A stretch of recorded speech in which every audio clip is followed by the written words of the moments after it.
बिस्मिल्लाहिर्रहमानिर्रहीम। अस्सलाम वालेकुम नादरीन, आप यूट्यूब चैनल देख रहे हैं। मैं इमरान खान हूँ। नादरीन, लेटेस्ट अपडेट्स हैं और ख़बरें अच्छी नहीं हैं, ना गिलगित बल्तिस्तान से, ना आज़ाद कश्मीर से। ना पाकिस्तान की हुकूमत के लिए अच्छी हैं, ना पाकिस्तान की रियासत के लिए अच्छी हैं। और पाकिस्तानी तो सफ़र कर रहे हैं, वो बड़े लंबे अरसे से कर रहे हैं। पाकिस्तान में लगभग 70 सालों से एक खेल खेला जा रहा है गद्दारी का। गद्दार करार दे देते हैं पाकिस्तान की एस्टेब्लिशमेंट के लोग जो भी उनके खिलाफ होता है। यानी इस मुल्क में बलोचों को गद्दार करार दिया गया, पश्तूनों को गद्दार करार दिया गया, महाजरों को गद्दार करार दिया गया, और अब जो है वो जो कश्मीरी हैं उनको भी गद्दार करार दिया जा रहा है। ये जो अवामी एक्शन कमेटी है कश्मीर की, इसके बारे में बाकायदा ख़बरें लगवाई गई पाकिस्तान के मीडिया पे, और पाकिस्तान की एस्टेब्लिशमेंट से जुड़े हुए जो सोशल मीडिया के अकाउंट्स हैं वो इन खबरों को प्रमोट कर रहे हैं। वो ये क्लेम कर रहे हैं कि भारतीय एजेंट हैं और ये गद्दार लोग हैं और ये भारत के साथ मिलकर खेल रहे हैं और भारत का हाथ है इस सारी चीज़ के पीछे। यानी अवामी एक्शन कमेटी जो है वो कश्मीरी अवाम के मुतालबात हैं, वहाँ के आम लोग हैं। उनमें से किसी एक ने भी ये मुतालबा नहीं किया कि वो पाकिस्तान से अलग होना चाहते हैं। उनमें से किसी एक ने भी कोई ऐसा मुतालबा नहीं किया जो पाकिस्तान के खिलाफ हो, या पाकिस्तानियत के खिलाफ हो, या रियासत पाकिस्तान के खिलाफ हो, या कश्मीरी होने के खिलाफ हो। उनके तमाम मुतालबात अपने लोगों के हकूक़ के हवाले से हैं। वो अपने लोगों के सियासी आइनी हकूक़ मांग रहे हैं, बुनियादी हकूक़ मांग रहे हैं। तो ये मांगने में भारत का एजेंट होना कहाँ से आ जाता है? यानी पाकिस्तान में जो भी एस्टेब्लिशमेंट के मफाद के खिलाफ जाता है उसे एजेंट करार दिया जाता है। यानी हसास तरीन इलाका है पाकिस्तान का आज़ाद कश्मीर। वैसे वो एक अलग टेरिटरी है आइन के मुताबिक, तो अब वहाँ के लोगों को भी भारतीय एजेंट बना डाला। और गवाही के तौर पे पेश किया गया मेजर रिटायर गौरव आर्या का एक क्लिप। तो देखें, गौरव आर्या एक इंडियन रिटायर मेजर हैं, वो वहाँ पे पॉलिटिकल एनालिस्ट हैं। इसके अलावा वो एक दिफाई तज्जियाकार भी हैं। वो अपना उनका एक नुक्ता नज़र है, उससे इख्तलाफ रहता है पाकिस्तानियों को अक्सर, और हम इख्तलाफ करते भी रहते हैं। लेकिन मेजर गौरव आर्या के क्लिप को उठा के उसकी बुनियाद बना के आप मीडिया पे ये खबरें चला रहे हैं कि आज़ाद कश्मीर में जो अवामी तहरीक है जो अभी खड़ी हो गई है हुकूमत के सामने, और माजी में हमने देखा कि उन्होंने बार बार एहतजाज भी किया, उनकी जानें भी गई, लेकिन इसके बावजूद वो अपने मुतालबात पे डटे हुए, उसको इंडिया के साथ जोड़ा जा रहा है। जो भी चीज़ भारत के अंदर नापसंद की जाती है वो पाकिस्तान के साथ जोड़ देते हैं, चाहे पाकिस्तान का उसमें कोई रोल ना हो। और जो चीज़ पाकिस्तान में एस्टेब्लिशमेंट नापसंद करती है उसको उठा के भारत के साथ जोड़ देती है। यानी गद्दार देने का ना एक खेल पाकिस्तान में चल रहा है बदकिस्मती से। इसी तरह आप लोगों ने इल्ज़ाम लगाया बंगालियों के ऊपर कि बांग्लादेश के लोग जो हैं वो गद्दार हैं, उन्हें गद्दार करार दिया गया, उन्हें करार दिया गया कि वो इंडिया के साथ मिल गए हैं, और फिर हमने देखा कि मुल्क ही टूट गया। यानी इस खेल का कभी भी अच्छा अंजाम नहीं होता। जब आप नफरत फैलाते हैं तो ऐसा ही होता है। हमें बड़े लंबे अरसे तक बताया गया कि आसमा जहांगीर वो एक गद्दार है, और बहुत सारे लोगों के नाम लिए गए, पता चला वो गद्दार है। और पाकिस्तानी जो है वो बिलीव भी कर लेते थे ऐसी बातों पे, लेकिन जो लोग भी बिलीव करते थे आज वो सारे ही गद्दार हैं। यानी ये गद्दारी का खेल पाकिस्तान में अब नहीं हो रहा। फातिमा जिन्ना भी गद्दार थी। अगर कायदे आज़म मोहम्मद अली जिन्ना जिंदा रहते तो उनको भी गद्दार डिक्लेयर किया जाता। जुल्फ़िकार अली भुट्टो वो भी एक गद्दार था। बेनज़ीर भुट्टो वो भी एक गद्दार थी। नवाज शरीफ भी अपने दौर में एक गद्दार रहा। आजकल इमरान खान गद्दार है, अब कश्मीरी गद्दार है। पाकिस्तान में सभी गद्दार हैं। अगर कोई गद्दार नहीं है तो वो पाकिस्तान की एस्टेब्लिशमेंट है, जिसे आप कभी गद्दार करार नहीं दे सकते, क्योंकि वो ये फैसला करते हैं कि किसको गद्दार कहना है, किसको नहीं कहना। लेकिन अवाम की नज़र के अंदर चीज़ें अब बहुत मुख्तलिफ हो चुकी हैं। यानी हम अगर पाकिस्तान के अंदर आवाज़ उठाते हैं ना, यानी मिलिट्री एस्टेब्लिशमेंट से जुड़े हुए अकाउंट है, वो हमें रोज़ाना की बुनियाद के ऊपर गद्दार कहते हैं, मुल्क दुश्मन कहते हैं। वो कहते हैं जी कि हम भारत के साथ मिले हुए हैं। हमारा क्या ताल्लुक है इस चीज़ के साथ? यानी पाकिस्तान में कोई भी इंसाफ की, कानून की बात करे, आज़ादी इज़हार राय की बात करे, जमहूरियत की बात करे, इंसानी हकूक़ के लिए आवाज़ उठाए तो वो गद्दार हो जाता है। मारंग बलोच भी गद्दार करार दे दी गई, ईमान मज़ारी भी गद्दार करार दे दी गई, इमरान खान को आज गद्दार करार दे दिया। माजी में नवाज शरीफ गद्दार था, उससे पहले बेनज़ीर, आसिफ अली जरदारी, ये भी गद्दार थे। हर एक शख्स को कभी ना कभी गद्दार, एएनपी गद्दार रही है बड़ा लंबा अरसा। फजलुर रहमान को भी गद्दार रखा गया पाकिस्तान में। तो इन सारे गद्दारों को एक दिन सर जोड़ के बैठना चाहिए और ये सिलसिला बंद करना चाहिए। आज राणा सनाउल्लाह साहब, या मैं राणा सनाउल्लाह का नाम इसलिए ले रहा हूं कि मैंने उनका एक क्लिप देखा थोड़ी देर पहले, ये सारे लोग आज इंजॉय कर रहे हैं, तो ये बात अपने जहन में रखें कि कल को इनको गद्दार बना दिया जाएगा। जब पाकिस्तान तहरीक इंसाफ के लोग इंजॉय कर रहे थे, इक्तदार में थे, उनके वहमो गुमान में नहीं था कि उनको कल को गद्दार बना दिया जाएगा। देखें, आज तहरीक इंसाफ के लोगों को गद्दार बना दिया गया।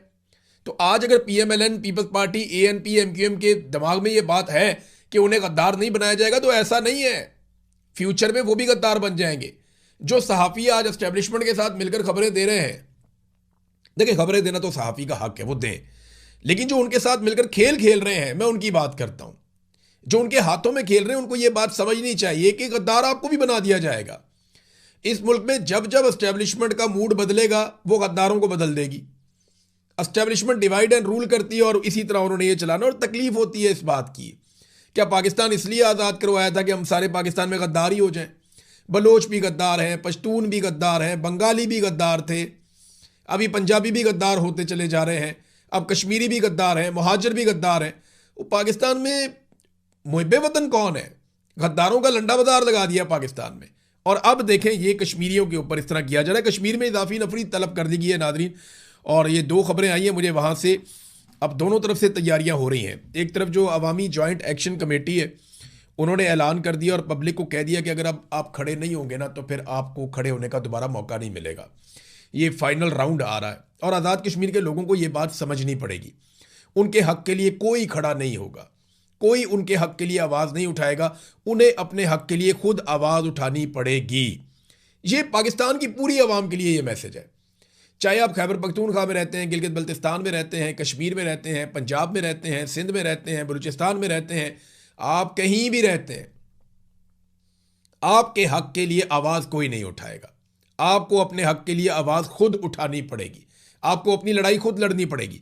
अभी कश्मीरी जो है वो उसकी तैयारी कर रहे हैं। दूसरी तरफ जो गवर्नमेंट है उसने कुछ ऐलानात किए हैं। एक तो ये इजाफी नफरी आज़ाद कश्मीर में मंगवाई जा रही है, और चीफ सेक्रेटरी दाखिला और आज़ाद हुकूमत रियासत जम्मू और कश्मीर मुजफ्फराबाद, यहाँ से जनाब ये मुरासला जारी होता है।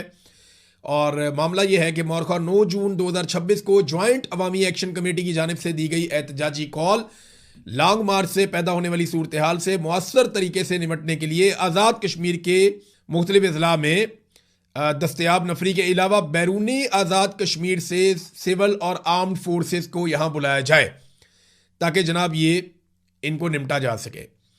अब साथ वो कह रहे हैं जी कि 40% नफरी असला और एमुनिशन से लेस हो, यानी इतना हथियार वो मंगा रहे हैं, एमुनिशन साथ उनके होना चाहिए, असला साथ उनके होना चाहिए। 60% नफरी के पास एंटी राइट्स इक्विपमेंट होना चाहिए, टीयर गैस शेल्स वगैरह होने चाहिए, यानी 60% लोग डंडा सोटा लेकर आए, टीयर गैस के शेल्स लेकर आएँ और एंटी रॉइड्स का सारा सामान लेकर आएँ तैयारी करके, जबकि बाकी जो 40% हैं वो अपना असला और एमुनिशन से पूरे लेस होकर आएँ। ये क्या करने जा रहे हैं? कोई जंग लड़ने जा रहे हैं। और बंदे जो हैं वो 14,000 इजाफी नफरी बुलाई गई है आज़ाद कश्मीर में। इसमें FC के 6,000 हैं, रेंजर्स के 5,000 हैं, इस्लामाबाद पुलिस के 2,000 हैं, सिंध पुलिस के 1,000 हैं। पंजाब पुलिस को अभी नहीं बुलाया गया क्योंकि पंजाब पुलिस जो है वो गिलगित बल्तिस्तान का इलेक्शन चोरी करने के लिए गई है। वो वहाँ जब इलेक्शन चोरी कर लेंगे और उसके बाद अगर ज़रूरत पड़ी आज़ाद कश्मीर में, तो इस तरफ भी पंजाब पुलिस की नफरी भिजवाई जाएगी और मुमकिन है कि बाद में कहीं और से कोई और बंदे भी बुला लिए जाएँ। बहरहाल हुकूमत के पास एक महदूद तादाद में लोग ऐसे मौजूद रहते हैं जिन्हें वो लोगों को दबाने के लिए इस्तेमाल करती है, या असला, बारूद, या ये आप कहते हैं इसको आंसू गैस की शेलिंग और ये चीज़ें। हुकूमत जब से ये आसिम मुनीर साहब आए ना, तब से लेकर अब तक जितनी शेलिंग पाकिस्तानियों पे हुई है ना तारीख में, कभी ऐसे शेलिंग नहीं हुई थी। वैसे जनरल बाजवा ने भी कमाल ही कर दिया था। शेलिंग तो हमेशा से ही पाकिस्तानियों पे होती रही है, लेकिन इस दौर में बड़ी कमाल शेलिंग की गई है आम शहरियों के ऊपर, और बहुत लोगों के घरों तक असरात इसके गए। हमने ये देखा और बार बार कवर भी किया है। ख़ासतौर पर जमान पार्क में जो हुआ था वो बड़ा खौफनाक था। अब नाजरीन एक और इसके अंदर खबर है, और ख़बर यह है कि हुकूमत ने सयाहों को ये कह दिया है, आज़ाद कश्मीर की हुकूमत ने, कि आप यहाँ से निकल जाएं। एक तो नफरी तलब कर दी, दूसरा सयाहों को कह दिया कि आप आज़ाद कश्मीर को छोड़ें और आप यहाँ से निकलें और आज़ाद कश्मीर जाने और वहाँ का एहतजाज जाने और वहाँ की सिक्योरिटी फोर्सेज जाने। तो ऐसा लगता है कि हुकूमत ने यह फैसला कर लिया कि लड़ाई के जरिए से 9 जून को शुरू होने वाले एहतजाज को ये कंट्रोल करने जाएंगे। देखें, होश के नाखून लेने चाहिए। कश्मीर एक हसास इलाका है। आप कश्मीरियों को भारतीय एजेंट या गद्दार करार दे के उनके ऊपर हथियार नहीं उठा सकते। ये नामुनासिब बात है, पाकिस्तान की बदनामी होगी। बैन अल-अक़वामी सतह पे पाकिस्तान का जो मुकदमा है कश्मीर पे, वो मुकदमा कमज़ोर हो जाएगा। हमने कई दहाइयों तक बड़ा सब्र और बड़ी मेहनत की है, हमारी ये मेहनत ज़ाया ना करें। बतौर कश्मीरी मेरी आपसे ये अपील है पाकिस्तान की एस्टेब्लिशमेंट से कि अगर कोई हुकूमत आपकी मंशा के ख़िलाफ़ भी बन जाती है तो बर्दाश्त कीजिए, पाकिस्तान की खातिर बर्दाश्त कीजिए, पाकिस्तान को जुड़ा रहने दीजिए। इस किस्म की हरकतों से पहले भी पाकिस्तान टूट गया था। अब जनाब, ये जो एक हुकूमत है आज़ाद कश्मीर की, ऑल पार्टीज़ कॉन्फ्रेंस हुई, आपको पता है, मैंने पहले बताया था आपको इस खबर के बारे में। अब ये खबर की तस्दीक हो रही है, जियो न्यूज़ ने भी इसको छाप दिया कि हुकूमत आज़ाद कश्मीर ने मुहाजिरीन की नशिस्तों के मामले पर आईनी रहनुमाई के लिए सुप्रीम कोर्ट में रेफरेंस दायर कर दिया है। Chief justice Azad Kashmir supreme court राजा सईद अकरम खान की सरबराही में फुल बेंच कल रेफरेंस की समाअत करेगा। आप अंदाजा करें कि आज खबर आती है, एक दिन पहले खबर आती है, आज समाअत हो जाएगी। यानी कल मैं ये खबर देता हूं कि जनाब ये फैसला हुआ और फौरी तौर पे रेफरेंस किया और फौरी तौर पे चीफ जस्टिस ने कहा मैं सुनने में बैठ गया हूं। आप समझ रहे हैं ना बात? एक आधे दिन के अंदर इन्होंने कोई फैसला भी ले लेना है, कोई ऑर्डर लेके कोशिश करनी है कि अवामी जॉइंट एक्शन कमेटी का रास्ता रोका जाए और कोई आईनी जवाब बनाया जाए। लेकिन उधर भी तैयारियां पूरी हैं। वहां लोग जो है वो राशन इकट्ठा कर रहे हैं, लोग जो है तगड़े हो रहे हैं, उनकी फंडिंग हो रही है और फंडिंग वो आपस में करते हैं। कश्मीरी इतने गए गुजरे नहीं, वो बड़े तगड़े हैं, वो पूरी मईशत चलाते हैं और पाकिस्तान बहुत सारा पैसा भी वो भिजवाते हैं आज़ाद कश्मीर के शहरी। तो नाज़रीन, वहाँ पे जो है वो बड़े पैमाने पे तैयारियां हो रही हैं, वो राशन इकट्ठा कर रहे हैं, वो अपनी टीमें बना रहे हैं, कैमरास के साथ हर चीज़ को फिल्माया जाएगा, हर तरह के फॉल्स फ्लैग ऑपरेशन को कैसे नाकाम बनाना है वो भी कर रहे हैं, वो अपने सिक्योरिटी के तमाम बंदोबस्त भी कर रहे हैं। तो वहाँ एक अजीबोगरीब सूरत हाल आज़ाद कश्मीर के अंदर एस्टेब्लिशमेंट की हठधर्मी की वजह से बनती चली जा रही है। नाज़रीन, एक चीज़ मैं ना जाते जाते ये कहना चाहता हूँ कि नफरत का नतीजा चाहे देर से निकले चाहे जल्दी निकले, वो अच्छा नहीं निकलता। ताकत से दबाकर हमेशा लोगों को कंट्रोल नहीं किया जा सकता। होश के नाखून लीजिए, जिद छोड़िए और पाकिस्तान को आगे बढ़ने दीजिए। ये हर पाकिस्तानी का मुतालबा होना चाहिए। दूसरा नाज़रीन, गिलगित बल्तिस्तान में इलेक्शन तो चल रहा है। अब इलेक्शन जैसा चल रहा है वो आप ही जानते हैं। अगर तो इलेक्शन फेयर एंड फ्री हुआ तो पाकिस्तान तहरीक इंसाफ वहाँ पे अक्सरियत ले जाएगी। जितने भी सहाफ़ी वहाँ पे गए, जितने लोग गए, वो ऑफ द रिकॉर्ड सारे यही बताते हैं कि हम पे बहुत दबाव है, लेकिन इसके बावजूद हम आपको ये बता दें कि पाकिस्तान पीपल्स पार्टी और PMLN ऐसा नहीं है कि वो बिल्कुल ही गायब हैं, उन्हें वोट पड़ेंगे, लेकिन ज़्यादा वोट पाकिस्तान तहरीक इंसाफ का है। और तहरीक इंसाफ को थोड़ा सा भी लेवल प्लेइंग फील्ड मिल जाता है तो तहरीक इंसाफ यहाँ पे हुकूमत बनाने की पोजीशन में भी आ सकती है। अब आसिफा जरदारी को आजकल मैं कुछ वीडियोस देख रहा था और हमारे कुछ सहाफ़ी भी उन वीडियोस को पोस्ट कर रहे हैं, बड़े जज्बाती बयानात लिख रहे हैं कि बेनज़ीर भुट्टो की शबीह नज़र आती है आसिफा जरदारी में। तो ये बेनज़ीर भुट्टो की तौहीन है। देखें, ज़मीन आसमान का फ़र्क है। शहीद बेनज़ीर भुट्टो की एक बड़ी शानदार सियासी स्ट्रगल थी। उन्होंने एक तबाहशुदा पार्टी को दोबारा खड़ा किया था अपनी जहानत से और अपनी मेहनत से। और जबकि आसिफा को एक बनी बनाई पार्टी मिली है, इनके सर के ऊपर वालिद का हाथ भी है, भाई भी इनका है, पूरी पार्टी बनी बनाई मिली है। बेनज़ीर इंसाफ के लिए लड़ी थी, जबकि आसिफा ना इंसाफी के निज़ाम की पैदावार है। और ये एक सच्चाई है, इससे कोई भाग नहीं सकता। बेनज़ीर ने मैदान में मुकाबला किया था, निहत्ते होकर मुकाबला किया था और आवाम के बलबूते के ऊपर आई थी। जबकि आसिफा जरदारी ने कौमी असम्बली में आने के लिए तमाम उम्मीदवारों को मुश्किल में डाला। यानी मुकदमात दर्ज किए गए, बंदे गिरफ्तार किए गए, बंदे अगवा किए गए, बंदों को दबाया गया, जोर ज़बरदस्ती, धौंस और धांधली से बिला मुकाबला आसिफा जरदारी को इलेक्शन जितवा कर असम्बली में पहुंचाया गया। तो बेनज़ीर की एंट्री में और आसिफा की एंट्री में बहुत फ़र्क है। हाँ, थोड़ा सा ये एक्शन एक जैसा हो सकता है, वो बेनज़ीर की तरह एक्टिंग कर सकती हैं, बेनज़ीर की तरह बोलने की कोशिश कर सकती हैं, बेनज़ीर की तरह चल सकती हैं, लेकिन बेनज़ीर वाली स्ट्रगल अभी तक उन्होंने करके नहीं दिखाई। उन्होंने कोई ऐसी तकलीफ नहीं देखी जिन तकालीफ से बेनज़ीर भुट्टो गुजरी है। उन्होंने कोई ऐसी इंसाफ के लिए जद्दोजहद नहीं की, उन्होंने हक के लिए आवाज़ नहीं उठाई जो बेनज़ीर भुट्टो की एक खसूसियत थी।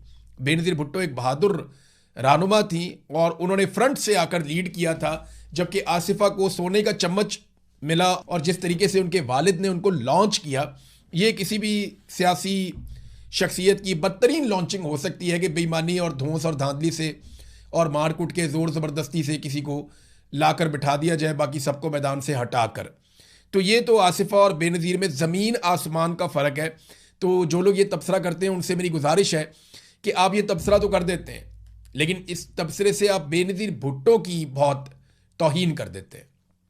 बेनज़ीर की शहादत, उसके जज्बे और बेनज़ीर भुट्टो की जो सियासी जद्दोजहद है उसकी आप तौहीन कर देते हैं जब आप बिलावल को और आसिफा को लाकर उनके साथ मिलाते हैं।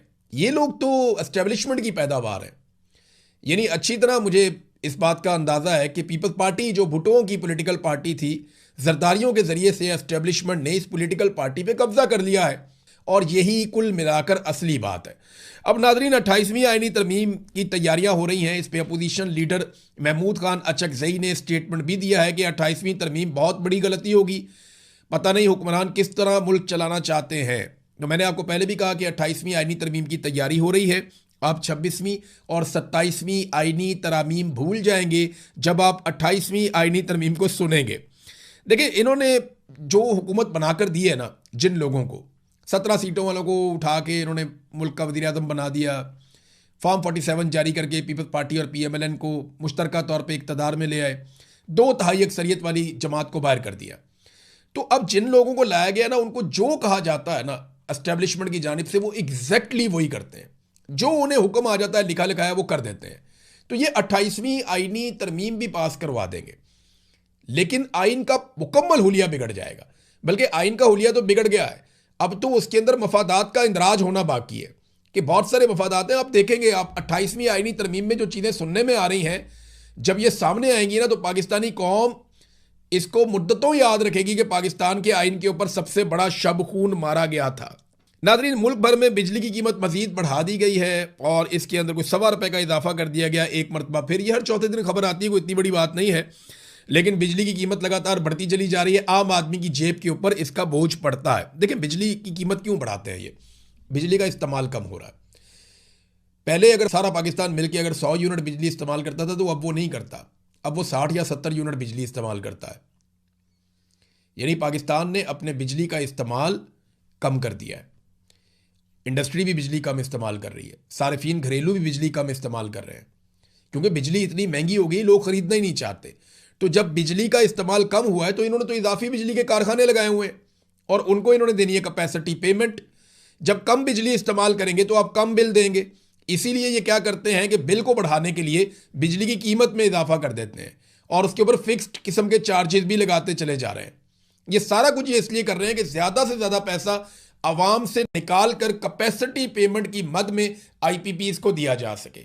IPPs जो इनके चहीते हैं, IPPs जो इनके अपने ख़ानदान हैं, IPPs जो इनके अपने बच्चे हैं, IPPs जो इनके अपने रिश्तेदार या फ्रंटमैन हैं, उन IPPs की जेबें भरने के लिए आवाम की जेबों पर डाका डालना ज़रूरी है। अब अगर आवाम बिजली कम इस्तेमाल करेंगे तो IPPs को पैसा कहाँ से दिया जाएगा? इसी चक्कर में तो सोलर ख़त्म कर रहे हैं कि जनाब सोलर को हटाओ ताकि लोग बिजली हमारी इस्तेमाल करें और हमें बिल दें। अगर लोग सोलर लगाएंगे और मीटर हटा लेंगे तो फिर हम कहां से IPPs को इतना पैसा देंगे?